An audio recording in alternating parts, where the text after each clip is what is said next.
For millennia, the galaxy belonged to the monsters, creatures that ruled by claw, toxin, or sheer numbers. Entire civilizations were devoured, not because they were weak, but because the apex predators of the stars had always hunted with impunity.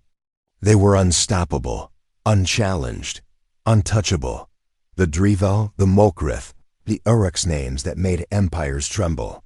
And when they turned their gaze to Earth, they didn't see a threat. They saw a buffet. But something went horribly wrong. The humans didn't die quietly. They didn't surrender. They fought back with a terrifying fury, not just surviving, but adapting at a pace no predator had ever witnessed. Within months, the hunters were being tracked. Within years, they were being exterminated. And that's when the galaxy realized the horrifying truth. Earth hadn't been a backwater planet full of prey. It had been an apex predator nest one that had finally woken up the hunter's legacy across the spiral arms of the galaxy. Apex predators held their throne with fang, claw, and sheer terror. The Drival, a six-legged beast from the acid-rich swamps of Glenthax, could see in 12 spectra and move faster than any known sentient. The Molkrith, a hive-minded reptilian species, consumed entire planetary biomes with mathematical precision. The Aurochs, towering behemoths from the iron-heavy world of Vulcaran, were said to hunt for sport. These were the undisputed kings of carnage. Their civilizations, if one dared call them that, were built not on diplomacy or science, but on conquest and consumption. The galaxy had adapted. Peaceful species learned to stay hidden, to submit tribute, or to flee entire systems when the predators approached. Galactic law, a joke, treaties, paper for burning. The Council of Sentience, once a beacon of unity, had long ago given up trying to police them. Predators roamed freely, devouring, enslaving, and asserting dominance wherever they went. The unspoken rule was simple. If you can't fight, you run. If you can't run, you die. But one day, a scouting fleet from the Drival Empire discovered something unexpected, a blue-green planet on the edge of a minor spiral arm, orbiting a yellow dwarf star. The planet was Earth. It was rich in oxygen, water, carbon-based life, and curiously had no record of contact with the broader galactic community. The Drival sent a hunting party. Not for conquest, just sport. Only 3 hours after planetfall, contact with the hunting party ceased. The first kill at first, the Drival thought it was a communication error. After all, Earth's ionosphere was notorious for scrambling signals. But then, they recovered one of the hunter's drones, what was left of it. The device had been torn apart, not by primitive tools or atmospheric effects, but by ballistic weapons, physical projectiles. Lead-based, chemically propelled. The analysis stunned the Drival. Primitive, one scout scoffed, but effective. Footage from the drone's memory core showed something worse. The humans had not only ambushed the Drival team, but had dismantled them with surgical precision. Tactics, camouflage, coordinated strikes. These were not primitives defending territory. These were trained warriors, apex predators defending their own. One human had taken down a Drival Alpha 2.6 meters tall, armored hide, enhanced bone density, with nothing but a high-powered rifle and a burning sense of purpose. When they retrieved the helmet cam, the final image sent chills down the Drival commander's spines. A human smiling, blood on his cheek, as he reloaded calmly.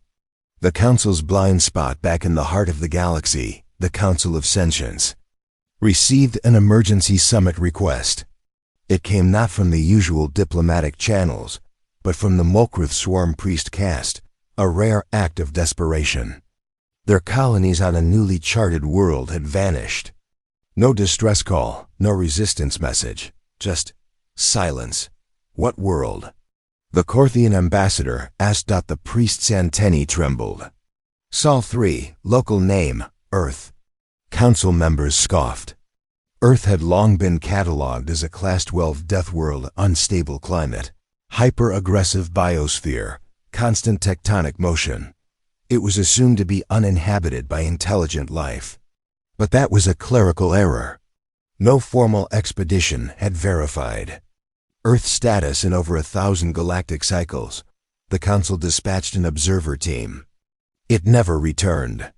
Predators hunted the Orax, never ones to retreat from battle, launched a full assault. They sent an entire battalion war beasts bred for destruction, carriers armed with fusion-based plasma turrets, shock troops enhanced with neurostimulants. They expected a slaughter. They got one, but it was the Orax who bled. The humans fought with terrifying efficiency. They used terrain, weather, and local fauna to their advantage. Drones blackened the sky. Satellites blinded. Orax sensors. Ground units used guerrilla tactics, hitting and vanishing before the Orax could respond. Within days, half the battalion was destroyed. Not in open war, but in countless small, calculated ambushes. The Orax had always assumed their size and strength guaranteed victory. They didn't realize Earth's gravity made its life forms naturally stronger. They didn't know about human endurance, how a trained soldier could march for days without rest. They didn't know that Earth's apex predator wasn't the strongest or fastest, it was the most adaptable. Psychology of the predator humans didn't just fight, they hunted. They studied their enemies, exploited weaknesses, and adapted faster than any known species. Their history was soaked in blood, not because they were savage, but because survival had always demanded it. Even their games mimicked war: paintball, laser tag, tactical simulations. Their media glorified strategic combat. Their sports trained their bodies for confrontation. Their art, even their lullabies, spoke of struggle and triumph. And when cornered, they didn't beg. They didn't surrender. They planned. A captured Molkrith commander, before disintegrating its own brain to avoid interrogation, left a chilling final log. They are not prey. They are the hunters who pretend to be civilized. The turning tide news spread. Across the galaxy, predator species began avoiding Sector 9X, Earth's region of space. But it was too late. Humanity had figured it out. They weren't alone anymore. And they weren't the weakest. Earth unified faster than any intelligence agency predicted. Old enemies joined forces. Borders dissolved. The nations of Earth, once at odds, became a united front, not out of peace, but out of shared survival instinct. The United Earth Defense Pact was born. Their first act?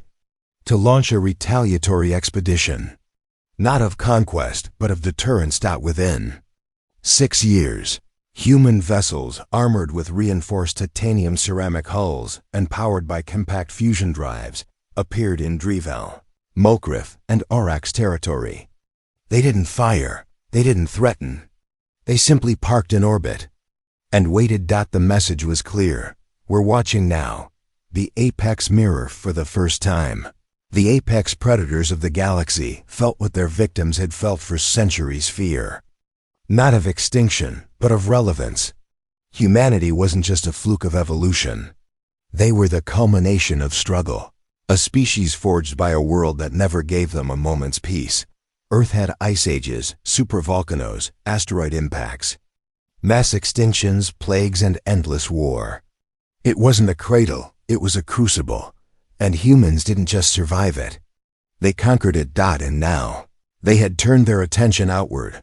One Orax warlord wrote in a private log. They smile. They laugh. They offer friendship. But beneath that warmth is something old, something forged in fire. We thought we were the monsters. We were wrong. Lessons learned. The Council convened again, this time with humanity at the table. Not as guests, not as observers. As equals, the predators had been humbled. Earth had taught them something no species had dared to teach before. Even hunters can be hunted. Humanity didn't ask for tribute. They didn't ask for revenge.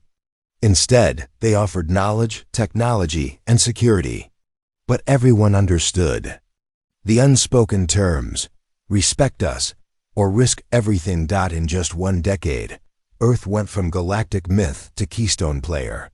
Not because they had superior technology or numbers, but because they had earned their seat through grit, adaptation, and fearlessness. A new balance today. The galaxy stands changed. The Drivel trade instead of raid. The Mokruth have disbanded most of their hive fleets. The Arax, well, they remain aggressive, but now they tread carefully near human borders. And Earth? Earth builds, it learns, it evolves. It doesn't forget, but it forgives. Young species now visit Earth to study survival. Galactic universities host seminars on Deathworld physiology and psychology. Human advisors teach predator species the cost of overconfidence. Jean, a young sentient from a prey world, summed it up best in his thesis. The predators ruled through fear, but humans? They rule through earned respect. That's far more permanent. The last hunt years later, a rogue predator fleet, the remnants of a fallen warlord, attempted one final raid on Earth. Their target, a civilian research colony on Titan Dot. By the time they arrived, the colony was already evacuated. Orbiting it were 3 ships, no weapons drawn. No warning, just a message. You have made a mistake. Leave or face extinction. They left. They left.